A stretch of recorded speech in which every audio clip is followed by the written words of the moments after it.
Donc là, ça nous fait plaisir de recevoir Tierno Amadou Diallo, donc, qui est professeur à la faculté des sciences infirmières, c'est-à-dire qu'il vient de l'autre bout du campus, donc du Vendry, jusqu'au Caso, et il a trouvé son chemin tout seul. Donc il est professeur adjoint à la faculté des sciences infirmières, donc, et puis ses intérêts d'enseignement et de recherche sont sur les changements climatiques et la santé. Il est chercheur régulier au CRAD, donc le Centre de recherche en aménagement et développement.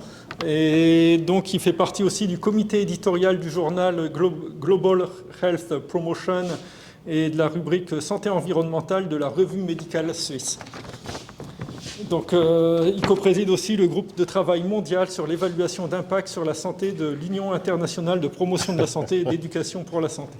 Voilà, donc ça nous fait plaisir de l'accueillir ici au CRD. Donc comme je disais, on a une présentation assez différente, là où on va parler toujours de... il y a de la donnée, de l'information spatiale, de l'intelligence spatiale dedans, mais ce coup-ci, on ne sera pas sur des nuages de points. Donc, merci beaucoup Eric. Donc je remercie aussi le CRD de l'invitation. Et j'aurais pu poser la question à Sylvie et à William, comment on pourrait utiliser justement cette stratégie et ces drones en matière de protection du climat. Peut-être qu'on aura l'occasion d'en discuter. Effectivement, je vais aborder un aspect un peu différent, même si je me suis dit, ah mais tiens, je viens des sciences infirmières, je ne suis pas infirmier, je dois intervenir dans un temps de conférence sur les données géospatiales, il va falloir quand même que je mette quelques données, sinon ça va ennuyer tout le monde. Alors, ce n'est pas une présentation que je fais en sciences infirmières, donc là, j'ai essayé de l'adapter un peu pour que ça puisse correspondre au public, mais je pense que vous avez tous entendu parler des changements climatiques, j'imagine. Vous avez peut-être aussi entendu parler des liens entre les changements climatiques et la santé. À la fois la santé physique, alors je pense que j'ai le... C'est Eric qui est là peut-être pour faire passer mes diapos. Ah, merci. Ah, c'était à William, d'accord. Ah, ok. Merci. Donc, oui, alors, j'ai pas ici mis les... Je vais essayer de voir si ça...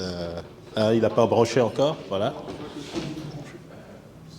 Ici, il y a la clé USB. Sur les clés... Ouais, il y a déjà la clé USB. Mais normalement, là... Celle-là. Voilà. Je pense que ça devrait fonctionner. Ça, c'est... Non. Regarde. En dessous, normalement. Non. C'est ici.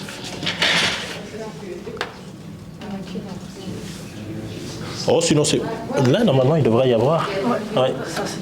Voilà. Je vais voir juste que j'y arrive.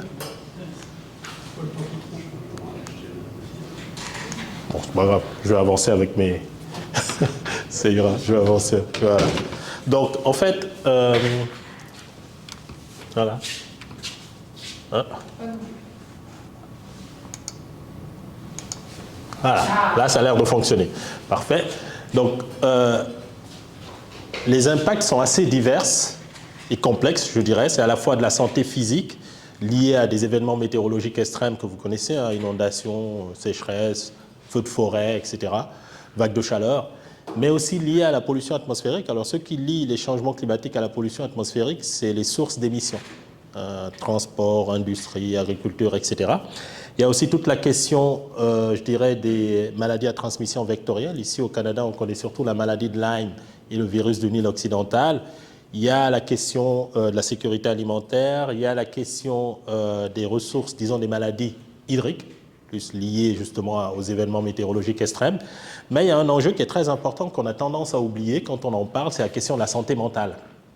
Parce qu'on a beaucoup étudié les aspects des effets des changements climatiques sur la santé physique des populations, mais très peu sur la santé mentale. Maintenant, il y a quand même un certain nombre de projets de recherche qui sont menés sur la question. Et puis, il y a un enjeu qui est très important actuellement au niveau des jeunes, c'est toute la question de l'éco-anxiété, c'est-à-dire se soucier de l'avenir de la planète. Et donc, ça, c'est devenu un enjeu qui est très important. Donc, vous voyez que c'est assez diversifié. La question des allergies, je n'avais même pas mentionné. Et donc, pour faire face à ces enjeux-là, pas seulement des enjeux de santé, mais des enjeux aussi dans d'autres domaines, énergie, transport, ça concerne, disons, plusieurs secteurs. Mais pour faire face à ces secteurs, à ces enjeux-là, les villes, les régions, les provinces, les gouvernements prennent des actions pour réduire à la fois les gaz à effet de serre, ça c'est ce qu'on appelle l'atténuation, et pour s'adapter aux conséquences des changements climatiques, c'est de l'adaptation. Donc vous entendez parler de mesures d'adaptation, de mesures d'atténuation, ben les deux en fait sont complémentaires. Et pourquoi je montre ce graphique-là, c'est parce que c'est surtout cette colonne qui est importante. C'est-à-dire qu'on est tous affectés par les changements climatiques, mais pas de la même manière. Il y a des populations qui sont dites plus à risque, par exemple en période de vague de chaleur, ben les personnes âgées, les enfants, les personnes souffrant de maladies chroniques ou prenant tel ou tel remède, ben peuvent être plus sensibles en période de vague de chaleur que d'autres personnes, etc. En période d'inondation, la même chose. Donc, dépendant de l'état de santé, du genre, de l'âge, du statut socio-économique, etc., bah, on sera plus affecté que d'autres personnes. Donc, les changements climatiques sont aussi des accélérateurs ou ils viennent exacerber ce qu'on appelle des inégalités sociales de santé. Mais on essaie de changer un peu le discours pour ne pas parler tout le temps de risques liés au changement climatique, pour parler plutôt d'opportunités de l'action climatique. Et c'est ça, justement, que j'aimerais vous présenter ici et passer l'étape des risques.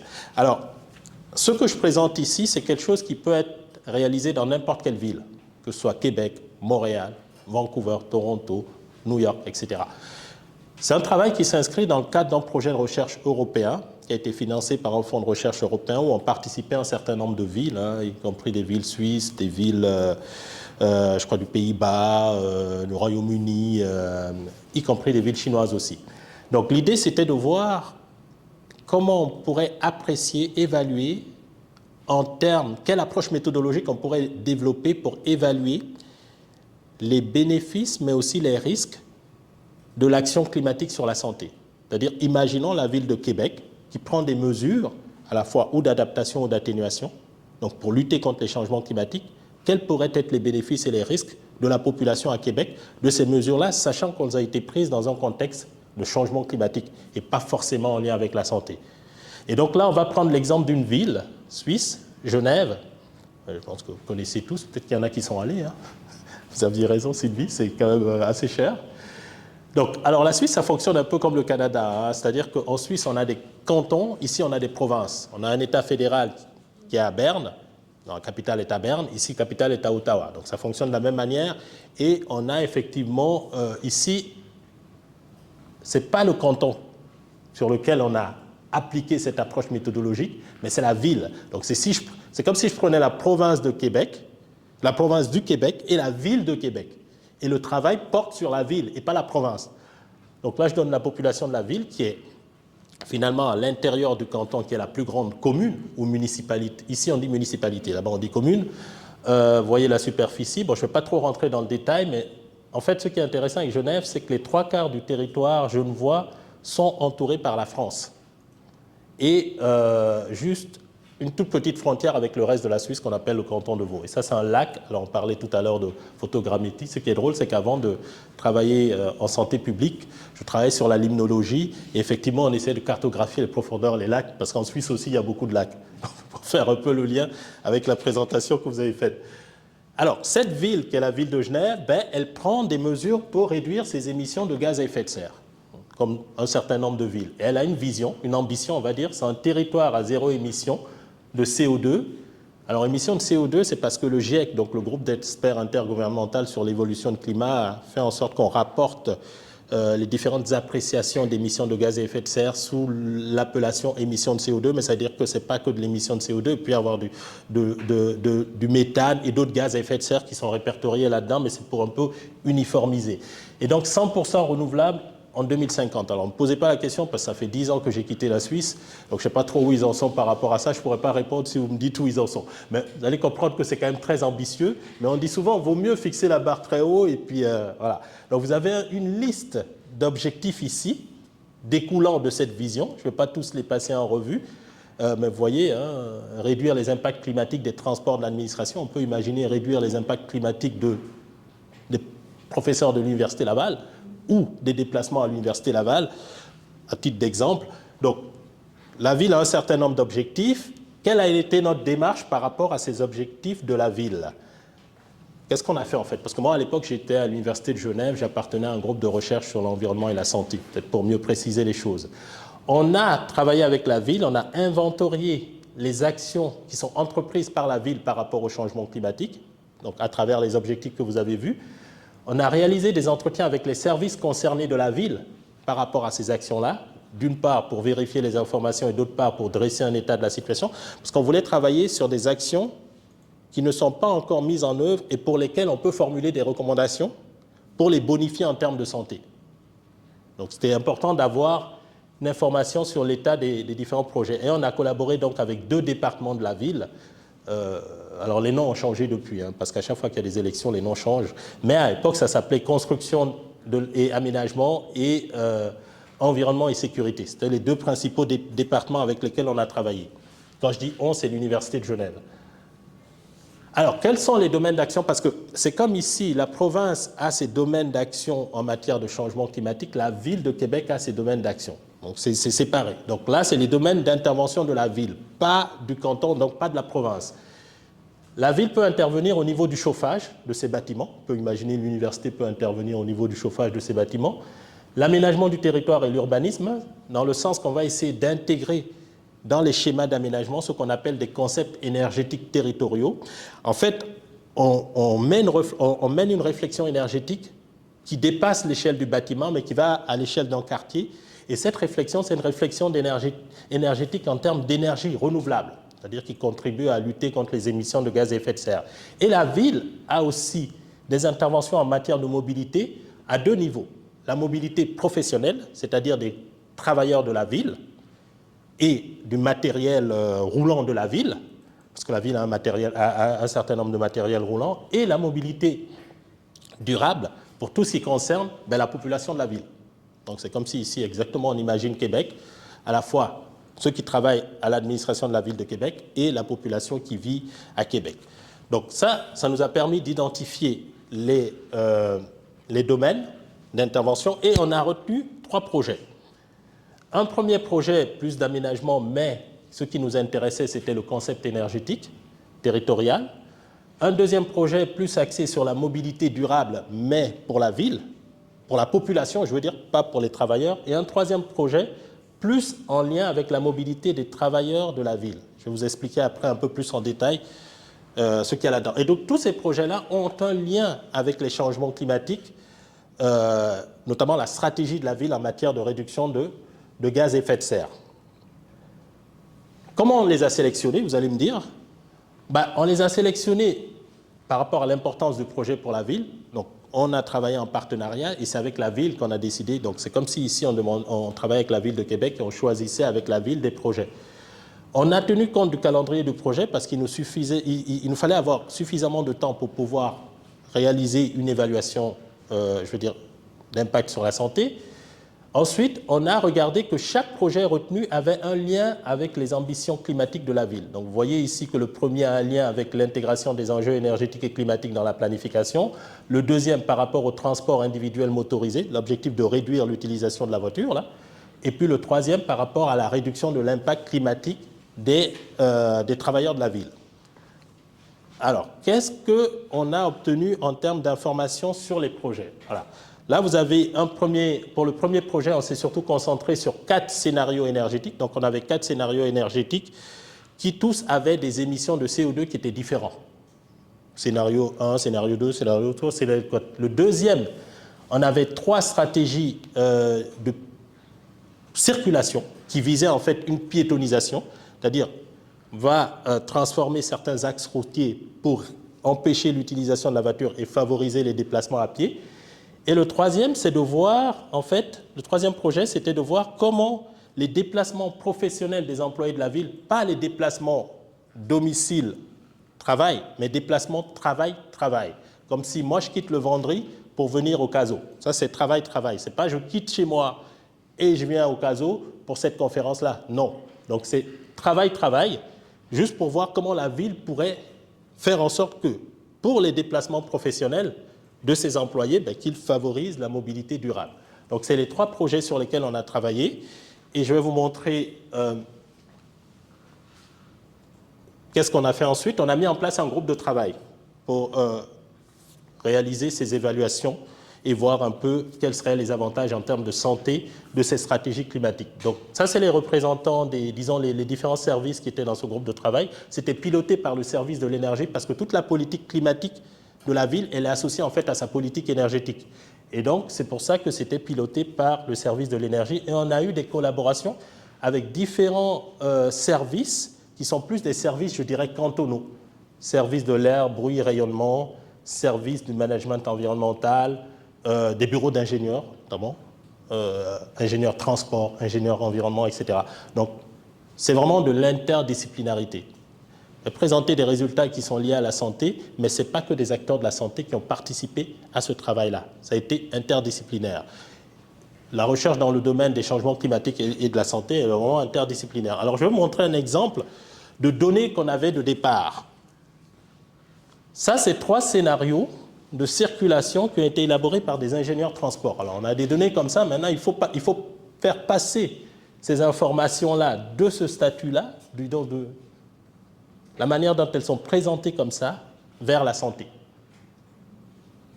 Comment je vais partir de ça pour arriver à des résultats en termes de santé? Alors, principalement, si on regarde l'ensemble des enjeux qui ont été traités de manière globale, c'est des enjeux liés à l'activité physique, à la qualité de l'air, au bruit, à l'énergie. Il y avait d'autres enjeux qui étaient plus des enjeux qui avaient été abordés sous forme d'analyse qualitative. Alors là, vous voyez les méthodes et outils qu'on a utilisés. Alors, c'est très variable. Fois de la revue de la littérature, des enquêtes par questionnaire, des focus group, des entretiens individuels, de la simulation acoustique, des systèmes d'information géographique. En fait, c'est plus un outil. Relation exposition-réponse, estimation de coûts sanitaires, estimation du DALI. Le DALI, c'est la charge de morbidité sur un territoire donné. C'est un indicateur qui a été développé, charge de morbidité et de mortalité. C'est un indicateur qui a été développé par l'OMS et qui est beaucoup utilisé dans l'estimation des impacts sur la santé ou des risques sur la santé. Alors, quel exemple de données on avait? Et peut-être que ça va, je vais me dépêcher aussi parce que je sais que j'ai que 30 minutes, je ne sais pas combien de minutes j'ai déjà fait, mais il faudrait que peut-être que je... Pardon? Ah, ok, d'accord, que j'aille un peu vite. Alors, exemple de données de départ, parce que je peux vous montrer ces 3 projets, donc chaque projet avait quand même un certain nombre de données. Je ne peux pas tous vous les montrer, je donne quelques exemples.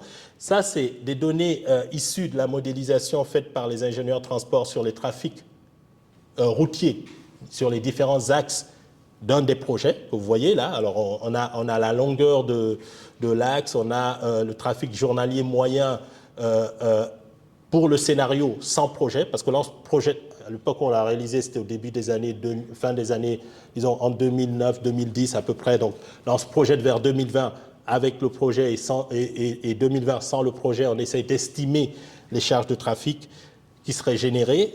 Vous avez aussi ce type de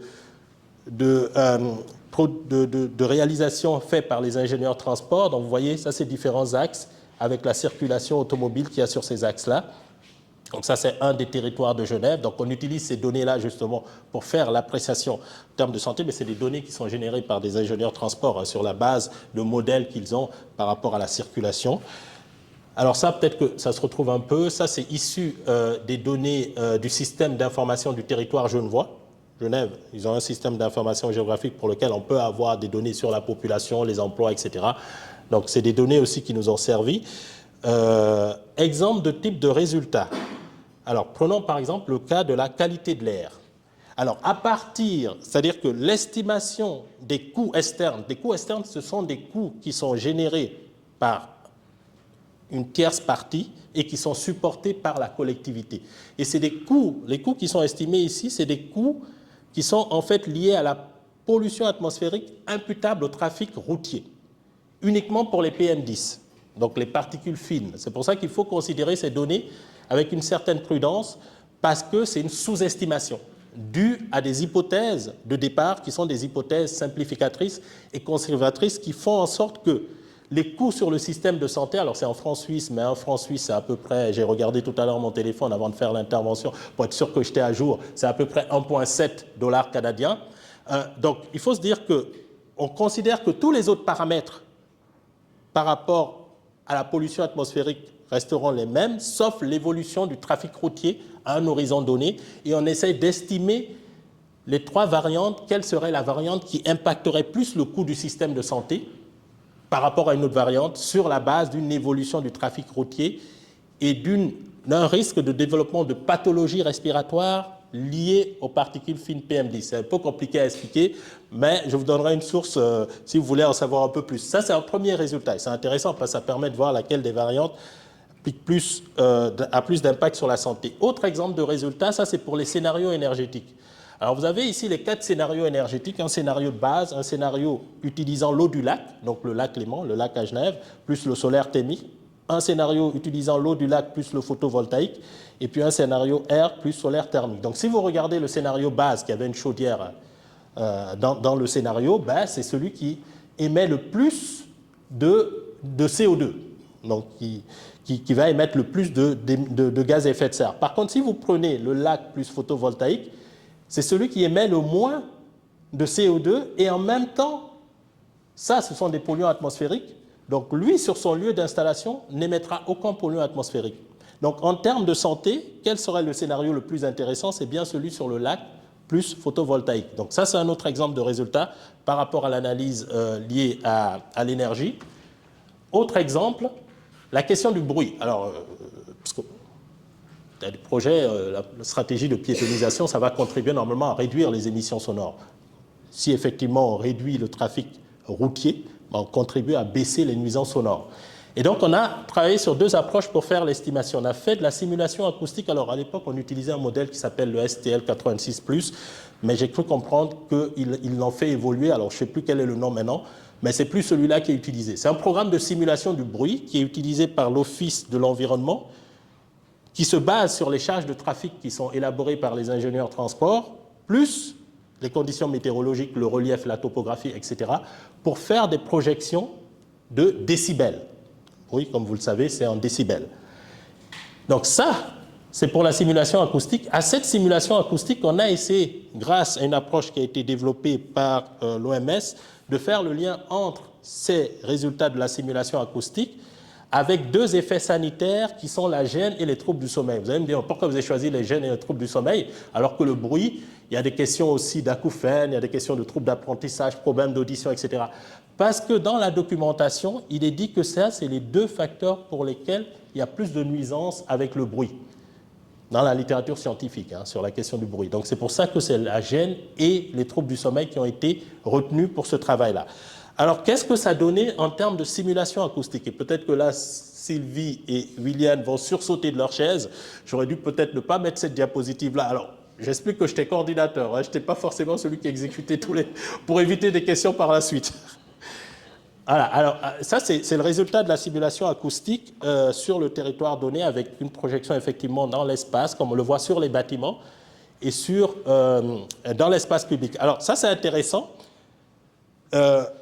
Pour voir un peu comment évoluera le bruit, mais en sachant qu'effectivement il y a des limites par rapport à ce type d'approche, mais ça permet au moins de passer de charge de trafic à des décibels à travers un modèle d'estimation du bruit routier. Mais surtout, ce qui est intéressant, c'est que vous pouvez prendre un bâtiment donné, celui-là, et regarder la charge sonore de chaque façade. Alors ça vous permet de comparer bâtiment par bâtiment par rapport à la façade du bruit. Donc si vous regardez, ici vous avez par exemple le bâtiment, chaque bâtiment on attribue un numéro. Ça c'est le numéro du bâtiment. Vous avez la moyenne par jour de décibels et vous avez effectivement la moyenne par nuit de décibels. Alors la législation suisse c'est 65 décibels nuit et 65 décibels jour et 55 décibels nuit. Donc effectivement, on peut voir à peu près si on est, et c'est d'ailleurs ce qui se fait dans les études d'impact sur l'environnement, c'est qu'on vérifie la conformité du projet par rapport à la législation environnementale. Est-ce qu'on respecte le niveau de décibels fixé ou pas? Mais par contre, la limite avec ça, parce que si vous voulez, parce qu'on a fait un lien avec la santé, mais si je reviens sur le graphique, et c'est ce qui est intéressant, je peux savoir la charge sonore qui est là, sur la façade. Mais moi, je ne sais pas si Sylvie, la chambre à coucher, elle est là. Je ne sais pas combien de temps la personne, elle passe dans la pièce. Je ne connais pas la configuration à l'intérieur, je ne sais pas. Donc, c'est une donnée, comme vous le voyez, qui a des limites, parce qu'évidemment, on ne sait pas où sont les pièces, est-ce qu'elles donnent plus sur l'axe où il y a plus de trafic, ou est-ce qu'elles sont on peut imaginer qu'elles sont de l'autre côté, mais on ne sait pas combien de temps la personne passe, on ne sait pas si elle peut être réveillée par un autre bruit et pas forcément lié à la charge au trafic routier, etc. Donc ça vous donne une indication, mais ça vous pose un certain nombre de limites lorsque vous voulez faire le lien avec la santé. Ce qui ne nous a pas empêché quand même de faire le lien avec la santé, tout en disant qu'il faut prendre avec précaution toutes ces informations-là. Et ce qu'on a fait, c'est qu'on a essayé d'utiliser ce qu'on appelle le DALI que vous voyez là. Alors si mes souvenirs sont bons, on avait utilisé que le YLD, parce qu'on n'avait pas de données pour le YLL. Donc on avait utilisé le YLD, sur lequel on est passé en fait des charges sonores. Alors, il y a un algorithme qui permet de passer de ces décibels-là au DALI, et on a obtenu un résultat qui n'était pas finalement si différent pour les deux variantes, parce que tout simplement, la stratégie en soi de piétonisation, elle n'était pas si différente d'une variante à l'autre. Donc ça s'est répercuté sur les résultats qui ont été obtenus en termes de gêne et de troubles du sommeil. Ensuite, qu'est-ce qu'on a fait autre après cette étape de calcul du DALI pour le bruit?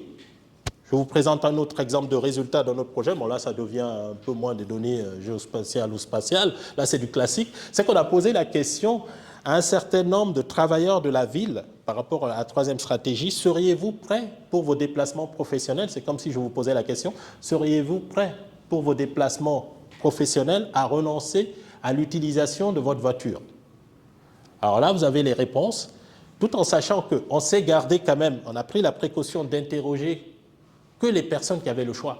Parce qu'il y a des travailleurs de la ville qui sont obligés de prendre un véhicule pour pouvoir aller travailler pour X, Y raison, travailler dans le bâtiment, travailler dans d'autres, qui nécessitent le transport d'outils, etc. Donc eux, ils n'avaient pas le choix. Donc si on les inclut dans l'échantillon, on s'entend que ce n'est pas bien.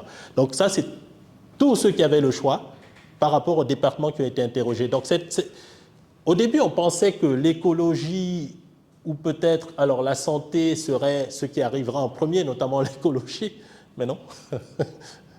C'est la rapidité. Je pense que j'aurais interrogé ici des travailleurs, beaucoup m'auraient dit la rapidité, le confort, etc. Alors, l'autre question, c'était, pour pouvoir justement estimer des émissions de réduction de gaz à effet de serre, c'était de leur dire, seriez-vous prêts à renoncer à la voiture? Alors, 2 RM, c'est 2 roues motorisées. Pour les déplacements professionnels, vous voyez que 2 tiers disent non. Pas se décourager. Hein. Alors, parce que évidemment, si je dois le faire, alors ceux qui disaient qu'ils auraient pu le faire à vélo, il faut qu'il y ait des toilettes, une salle de bain, etc., parce qu'ils arrivent à la réunion, ils sont complètement, etc. Il y a le fait qu'il faut que les transports publics soient plus accessibles, et je veux avoir un arrêt juste à côté, il faut que encore qu'à Genève, une bonne partie des transports publics, des transports communs, ils sont en site propre. Voilà, ils ont leur propre voie. Mais, donc, il y avait un certain nombre de contraintes qui étaient fixées pour qu'ils acceptent de changer. Et il y avait un tiers. Et sur la base des 1 tiers qui souhaitaient changer, on a essayé d'estimer, tout en sachant que ce n'est pas une grande ville, hein, Genève, donc les distances sont très courtes, 3-4 km, etc. On a essayé d'estimer sur la base d'un déplacement professionnel par jour qui fait tel kilomètre, aller-retour, etc. On a essayé d'estimer en termes d'émissions de CO2 et de PM, si mes souvenirs sont bons, on va voir, c'est CO2, c'est NO2, PM et CO2. Voilà, on a essayé d'estimer à peu près combien ça ferait par année si une personne renonçait à utiliser sa voiture pour un déplacement professionnel, pour montrer effectivement les valeurs, les gains qu'on peut avoir en termes de réduction de polluants atmosphériques et de réduction de gaz à effet de serre. Donc, j'ai presque fini. Là, il me reste 2 diapositives. Alors, quelques résultats pour résumer, que vous pouvez voir ici. Donc, en fait, vous l'avez déduit, hein, on a comparé donc, les différents scénarios. On a regardé ceux qui contribuaient à améliorer la qualité de l'air et les nuisances sonores, la variante énergétique qui était la plus favorable, la variante de piétonisation, évidemment, ça, c'est logique, vous allez me dire. Celle qui offre la piétonisation la plus étendue et la plus favorable en termes de santé. C'est intéressant de le dire comme ça, mais il faut le justifier. Et puis l'autre aussi par rapport au déplacement des employés de la ville. Alors, à quelle conclusion on arrive? C'est que les politiques qui favorisent les transports en commun, la mobilité douce, sont favorables pour la santé et pour l'environnement. Donc, c'est des stratégies gagnantes-gagnantes. Et les stratégies de lutte contre les changements climatiques peuvent offrir des opportunités pour promouvoir la santé. Le secteur de la santé a un rôle à jouer dans la conception de ces stratégies-là, pour autant qu'ils soient impliqués en amont. Et les villes ont un rôle à jouer dans la lutte contre les changements climatiques d'une part et la promotion de la santé d'autre part. Alors, c'est des études qui ont fait l'objet de publications. Si ça vous intéresse, vous pourrez... je pense qu'ils sont... ici, avec le site de l'Université Laval, on peut y avoir accès. Sinon, ils ne sont pas en accès libre. Mais là, vous avez deux publications liées à ça. Une autre publication qui serait intéressante, c'est celle-là aussi. Alors là, c'est un peu différent de ce que j'ai présenté. C'est que c'est une publication qu'on a faite ici au Québec, à l'Institut national de santé publique. C'est qu'on a essayé de voir les outils et les méthodes qui existent pour intégrer de la santé dans des stratégies d'adaptation et d'atténuation. Et figurez-vous, dans la liste d'outils qu'on a trouvé à travers un examen de la portée, une scoping review, ce qui dominait, c'était en fait